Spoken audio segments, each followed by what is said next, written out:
Olá, sou Haroldo Sampaio, engenheiro agrônomo.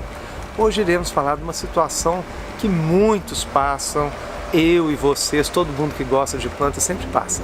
É escolher qual planta nós vamos levar. Já definimos qual espécie e dentro das espécies às vezes tem 10, 20, 50 opções na floricultura e eu quero escolher logicamente aquelas melhores plantas para me levar para minha casa. Então, sem doenças, sem pragas, que estão com melhor porte e melhor formato. Escolhi aqui para o meu jardim a espécie Bougainvillea, essa menor espécie que está podada. Então, primeiramente eu vou olhar a característica das folhas dela.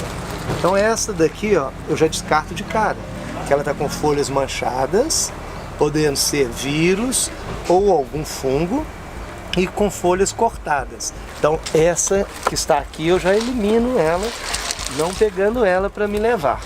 Aqui do lado eu já tenho uma outra, vou separar para me procurar ver as folhas e procurei ver. Em cima as folhas estão de melhor qualidade.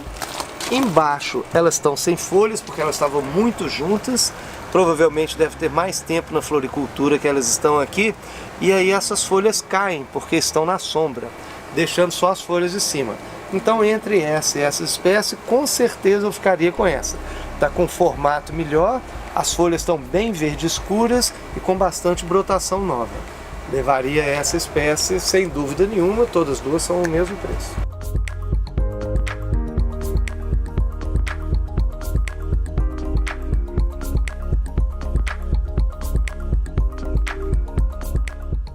Aqui nós temos outra espécie que é o Croton vermelho. Então aqui, primeiramente, eu ia já procurar as que tivesse um vermelho mais brilhante, que é uma planta muito atacada por ácaro, e esse ácaro deixa manchas nas folhas. Quando ela está vermelha dá para a gente não enxergar tão bem esse ácaro, mas você vê pintinhas ali nas folhas. Eu já ia eliminar de cara, para não escolher essa aqui, está bem verde.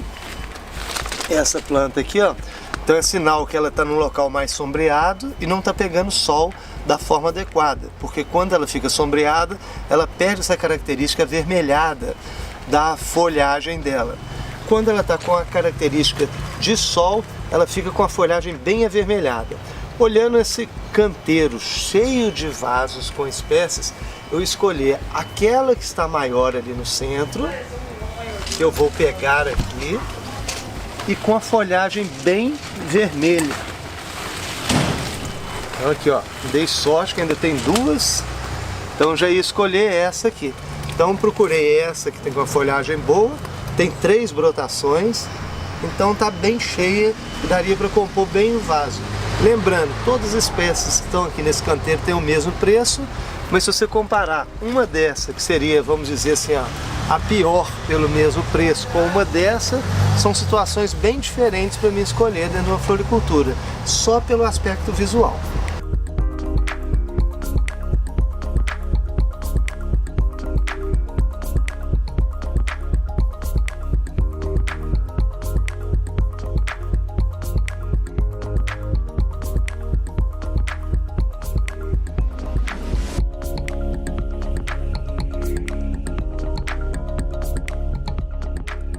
Outra espécie que nós vamos escolher, nós temos um canteiro cheio de hibisco híbrido.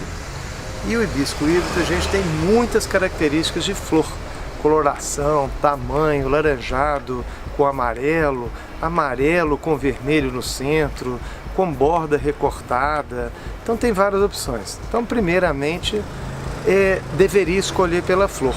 Mas como eles estão sem flor agora, então eu vou escolher somente pela espécie como ela está. Como são plantas enxertadas, eu vou primeiramente ver esse local do enxerto e essa cicatrização, se está boa ou não, para fazer a escolha de qual espécie que eu iria, qual planta que eu iria levar para casa. Então vamos lá. Pegando aqui a primeira, então separei aqui alguns, né? Então essa aqui, ó, tá um enxerto bem grande, foi um enxerto lateral que fez aqui. Então esse aqui é o cavalo, que é o hibisco comum. E esse aqui foi o enxertado, então enxertou aqui uma gema aqui na lateral para crescer essa haste aqui, onde produz flor da característica que eu tenho dessa espécie aqui. Com isso, essa aqui era uma que eu não escolheria. Porque o cavalo ainda está preto, tem muitas manchas aqui, ó, que podem vir a morrer depois ou acontecer alguma doença. Essa era uma planta que eu não escolheria para levar para casa, apesar de que está bem grosso e bem formado.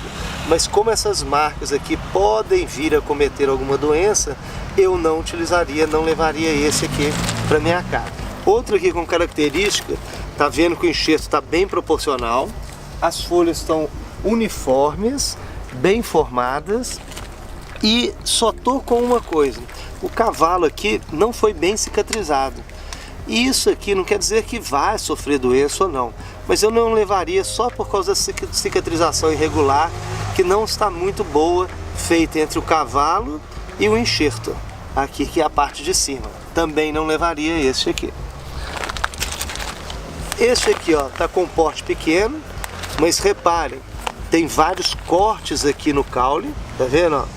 Esse eu não levaria de forma alguma, que eu poderia correr o risco na hora de molhar, na hora que está no campo, isso aqui depois secar e matar a minha muda. Também não levaria esse aqui. Esse aqui, ó, apesar de estar com pouca folha na parte de cima, o cavalo está bem cicatrizado. Repare aqui, você praticamente não vê. Esse aqui tem um pelinho aqui, ó, que eu posso depois retirar isso aqui. Então está bem formado e bem cicatrizado. Essa é uma que eu levaria tranquilamente para minha casa, para o meu jardim, porque está bem formado aqui e as folhas em cima estão bastante verdes. Apesar de que, se você quer ele cheio por baixo, aí eu teria que fazer podas aqui para ele voltar a brotar folhas novas daqui de baixo na hora que eu plantasse no meu jardim. Mas em termos de qualidade de muda está muito boa. Como um exemplo intermediário, né? Não está nem tão ruim quanto os outros, não tão boa quanto aquele, mas esse aqui só tem essa parte sequinha aqui que eu cortaria com um podão, essa parte seca. E assim eu poderia levar. Vou até pegar um podão aqui, pra gente cortar, pra vocês verem. Aí eu levaria, que isso aqui iria cicatrizar. Aqui, ó, já tá até seco, tá vendo? Essa eu poderia levar depois que eu fiz essa poda aqui. Então é uma planta que está bem formada, bem homogêneo, sem ranhuras, cortes, sem marca de cicatrização, nem lugar apodrecendo. Então essas foram as dicas, que são situações comuns que a gente sempre passa depois de escolher a muda que a gente quer levar. Dentre as espécies que tem disponíveis, ou no produtor ou na flora, nós temos que sempre procurar levar para o nosso jardim, para a nossa casa, as melhores espécies. E dentro disso a gente, fazendo um resumo rápido, plantas mais bem formadas, em termos de se ela é redonda, redonda, se ela é comprida, comprida, se ela é colunar, colunar, se ela é aberta em formato de taça, folhagem sem doenças, com coloração verde escuro, sem manchas, sem pragas, sem estar com nenhum inseto que atacou parte das plantas, que cortou parte das folhas. E olhar também o caule, naquele caule se tem rachaduras, se tem algum local apodrecendo. Isso são problemas que na hora que você planta no seu jardim, pode vir depois de algum tempo a perder aquela muda que você levou.